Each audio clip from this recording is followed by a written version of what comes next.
FDFS Talks Tamil நேயர்களுக்கு வணக்கம். இன்னைக்கு நம்ம பார்க்க போறது மிகவும் எதிர்பார்த்த பராசக்தி திரைப்படத்தோடைய மூவி ரிவ்யூ தான். பராசக்தி டான் பிக்சர்ஸ் தயாரிப்புல சுதா கோங்கராவோட இயக்கத்துல சிவகார்த்திகேயன், ஜெயம் ரவி, அதர்வா போன்ற முன்னணி நட்சத்திரங்கள் இந்த திரைப்படத்துல நடிச்சிருக்காங்க.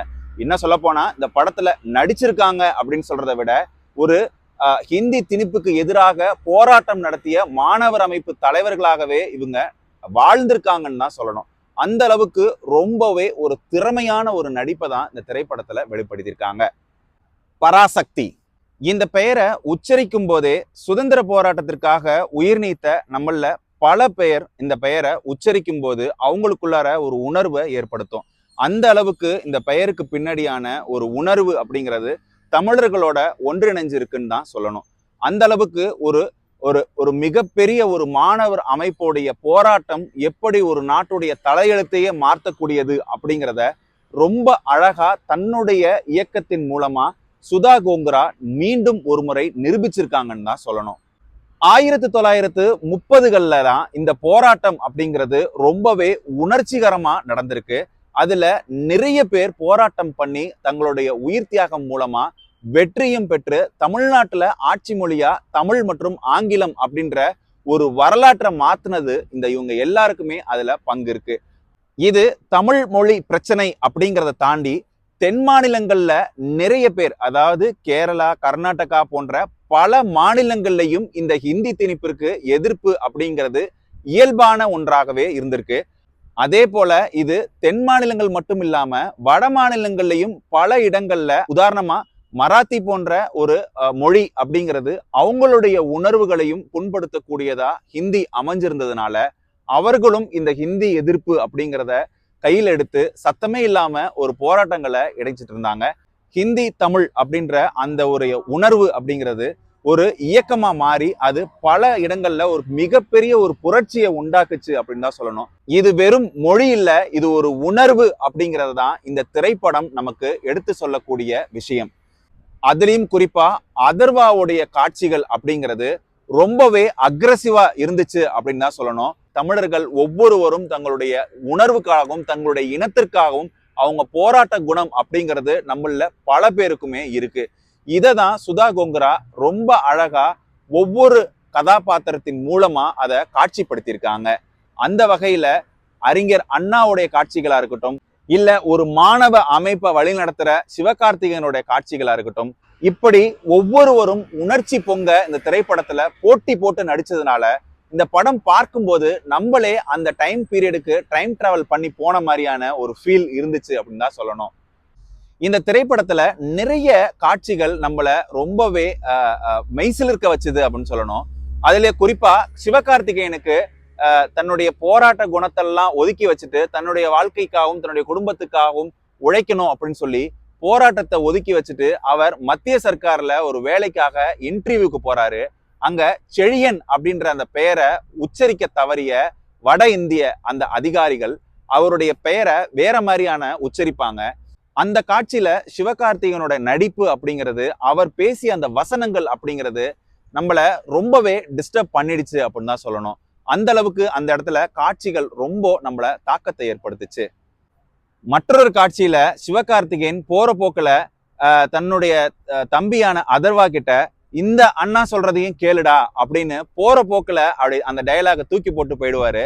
அது ரொம்பவே நம்மள ரொம்ப ஒரு ஒரு கூஸ்பம் மொமெண்ட்ஸா தான் இது இருந்துச்சுன்னு சொல்லணும். இது நம்ம சொல்றதை விட இந்த திரைப்படத்தை நீங்க பார்க்கும்போது அது உங்களுக்கு புரியும். ஒவ்வொரு தமிழர்களுக்குள்ளாரையும் தூங்கிக்கிட்டு இருக்கிற அந்த உணர்ச்சி அப்படிங்கிறது ஒவ்வொரு தமிழர்களுக்கும் வெளிப்படும் அப்படிங்கிறதுல மாற்று கருத்தே இல்லை. இந்த திரைப்படத்துல நம்ம யாரை வேணா பாராட்டாம இருக்கலாம், ஆனா ஆர்ட் டைரக்டரை கண்டிப்பா பாராட்டியே ஆகணுங்க. எப்படி மதராசப்பட்டினம் மூலமா அந்த படத்தினுடைய அந்த டைம் டிராவல்குள்ள போன மாதிரி ஒரு உணர்ச்சியை ஒரு உணர்வை நமக்கு ஏற்படுத்துச்சோ அதே ஒரு ஒரு ஃபீல் குட் ஒரு உணர்வு தான் இந்த திரைப்படம் பார்க்கும் போது இருந்துச்சு.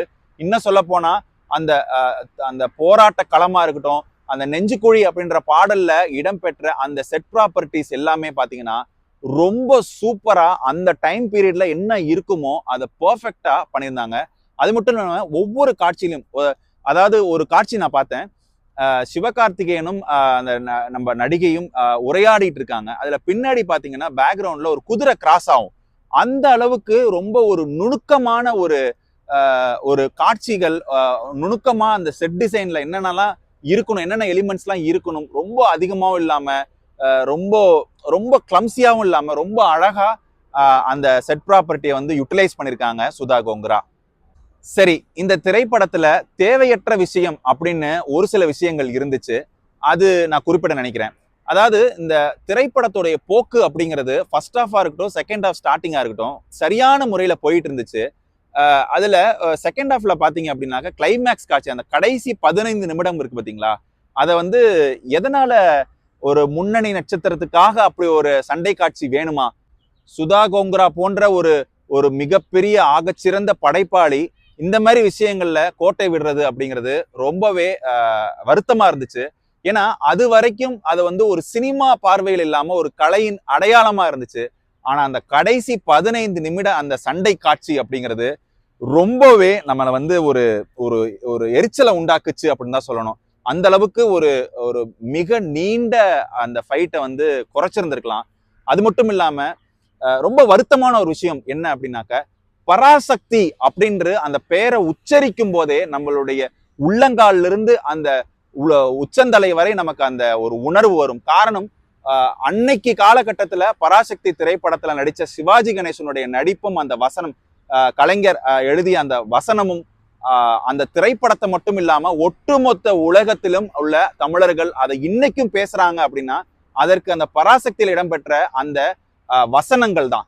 அந்த வசனங்கள் போன்ற ஒரு எந்த வசனமும் சிவகார்த்திகேயனுக்கு இல்லாதது ரொம்ப வருத்தமா இருந்துச்சு. அங்கங்க சில வசனங்கள் இருந்துச்சே மட்டுமே தவிர அது ஒரு உணர்ச்சி மிகுந்த ஒரு வசனங்களா நிரப்பி இருந்தாங்கன்னா ரொம்பவே நல்லா இருந்திருக்கும். குறிப்பா கிளைமேக்ஸ்ல ஒவ்வொரு மாநிலத்தை சேர்ந்தவர்களும் உரிமைக்காக குரல் கொடுப்பாங்க. அதுல சிவகார்த்திகேயன் பேசுற அந்த ஒரு சில வரிகள் ரொம்பவே குறைவான ஒரு வரிகளா இருந்துச்சு. அது வந்து ஒரு உணர்ச்சியின் உத்வேகத்தை ஏற்படுத்தக்கூடிய ஒரு விஷயமா அமையாதது ரொம்பவே துரதிருஷ்டமா இருந்துச்சு அப்படின்னு நான் சொல்றேன். இன்னும் சொல்ல போனா அந்த 15 நிமிட காட்சிகள், அதாவது அந்த 15 நிமிட சண்டை காட்சிகளை தவிர்த்து சிவகார்த்திகேயனுக்கு ஒரு உணர்ச்சி மிகுந்த ஒரு டயலாக்ஸை கொடுத்து அதை பேச வச்சிருந்தாங்கன்னா இன்னும் இந்த படம் முடியும் போது ரொம்பவே ஒரு அழுத்தமா முடிஞ்சிருக்கும், ஒரு ஸ்ட்ராங்கா முடிஞ்சிருக்கும் அப்படிங்கறது எனக்கு ஃபீல் ஆச்சு. அதுவரை பயங்கர ஒரு ஆக்ரோஷமா போயிட்டு இருந்ததும் ஜெயம் ரவியோடைய முடிவும் ரொம்பவே நம்மளை வந்து ஏமாற்றம், டிசப்பாயிண்ட் பண்ணிடுச்சு அப்படின்னு தான் சொல்லணும். சரி மக்களே, ஒட்டு மொத்தத்துல இந்த திரைப்படம் எப்படி இருந்துச்சு அப்படின்னாக்க, ஒவ்வொரு தமிழர்களும் கண்டிப்பாக திரையரங்கு சென்று இந்த திரைப்படத்தை பார்க்கணும். ஏன்னா இது தமிழர்களுக்கான ஒரு மூமெண்ட், தமிழருக்கான உணர்ச்சியை, தமிழர்களின் சுயமரியாதைக்காகவும் தமிழர்களின் உணர்ச்சிக்காகவும் பார்க்க வேண்டிய ஒரு திரைப்படம் அப்படிங்கிறதுல சந்தேகமே இல்லை. அதனால பராசக்தி ஒரு ஆகச்சிறந்த குடும்ப படம், ஆகச்சிறந்த இன்றைய தலைமுறையினர் பார்க்க வேண்டிய ஒரு படம் அப்படிங்கிறதுல மாற்று கருத்தே கிடையாது. சரி மக்களே, மீண்டும் வேறொரு திரை விமர்சன நிகழ்ச்சியில சந்திப்போம். அதுவரை உங்களிடமிருந்து விடைபெறுவது நான் உங்கள் அபராஜித்தன்.